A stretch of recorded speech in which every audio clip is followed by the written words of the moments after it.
যোগ্যতা নিজের যোগ্যতা তুলে ধরবো, সমাজকে আমরা উন্নত দেশকে আমরা পরিণত করবো, এই আশা ব্যক্ত করছি। সবাই পাশে থাকবেন, সাথে থাকবেন। সবাইকে নারী দিবসের শুভেচ্ছা এবং অভিনন্দন। আমি কিছু বেসিক কথা বলতে চাই খুব সংক্ষেপে, যেহেতু আমাদের টাইম।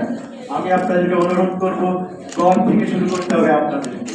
কারণ আপনি আপনার সন্তানকে কখনো বুঝতে দেবেন না সে নারী, আপনি আপনার সন্তানকে কখনো বুঝতে দেবেন না সে পুরুষ, ছেলে বুঝতে দেবেন সে মানুষ। প্রতিটি সন্তানকে মানুষ হিসাবে তাকে বুঝতে বেড়ে উঠতে সহযোগিতা করবেন, দেখবেন আমাদের এই সমাজে অনেক প্রবলেম সমাধান হয়ে যাবে। মনে রাখতে হবে, ঘর থেকে আপনাকে এটাকে শুরু করতে হবে। আমি দেখি আমার প্রেস ক্লাবের অনেক মেম্বার, 2 বাচ্চা আছে, ছেলেটাকে ইংলিশ মিডিয়ামে পড়ায়, মেয়েটাকে বাংলা মিডিয়ামে পড়ায়, কারণ মেয়েটা কিছুদিন পর অন্যের বাসায় চলে যাবে, অন্যের করে চলে যাবে। এটা হচ্ছে ঘর থেকে ডিসক্রিমিনেশন মেয়েদের প্রতি শুরু হয়। এগুলো আমাদেরকে প্রতিরোধ করতে হবে, খুচরা কথা না বলে বেসিক কথা বলতে হবে। আমি একটা জিনিস আমার 35 বছর সাংবাদিকতা জীবনের অভিজ্ঞতা থেকে বলছি, নারীরা নারীদের সবচেয়ে বড় শত্রু। আমি ছোট্ট একটা ঘটনা বলবো।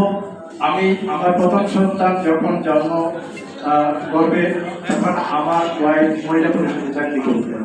মহিলা পরিষদের সমাজের কি ছিলেন দেশের বড় নারী নেত্রী, আমি তার নামে উল্লেখ করবো না, সবাই চিনে যাবেন।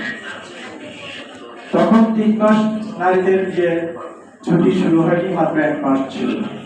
সে 15 দিন ছুটি কাটে জয়েন করতে গেছে, তার বেতন কেটে দেওয়া হয়েছে। মহিলা পরিষদ, যেটি বাংলাদেশের নারী অধিকারের জন্য প্রথম ভূমিকা রেখেছিল, সেখানে যদি এই অবস্থা হয়, তিনি ছিলেন একজন নারী নেত্রী। যদি এভাবে হয়, পৃথিবীতে নারী অধিকার, বাংলাদেশে নারী অধিকার কখনো প্রতিষ্ঠিত হবে না। তাই বলছি, যার যার অবস্থান থেকে আপনাদের আন্দোলনকেও আপনাদেরকে দিবে না অধিকার।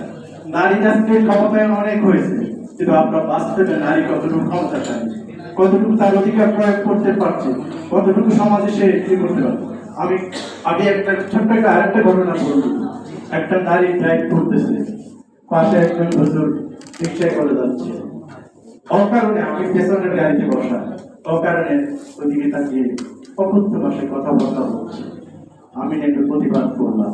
আমি আমাদের বন্ধুদের, পুরুষ বন্ধুদের অনুরোধ করবো, যে যেখানে যে অবস্থায় আছি আমরাও প্রতিবাদ করবো। কারণ আমরা মায়ের জাতি অপমান অপদস্থ হোক, এটা কিছুতেই মেনে নেওয়া যায়। আমি নিজে অপমান অপদস্থ হই, কারণ আমি তার থেকে এই জিনিসগুলো মাথায় রাখলে অনেক সমস্যার সমাধান হবে।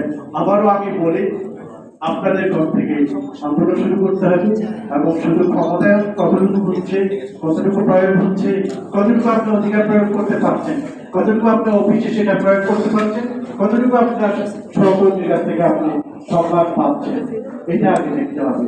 শুধু ক্ষমতায় বড় বড় পদে না বসে সমস্যার সমাধান হবে না। আমাদের টাইম হচ্ছে, আমি আমার বক্তব্য এখানে শেষ করলাম। জয় বাংলা, জয় বাংলাদেশ চিরজীবী।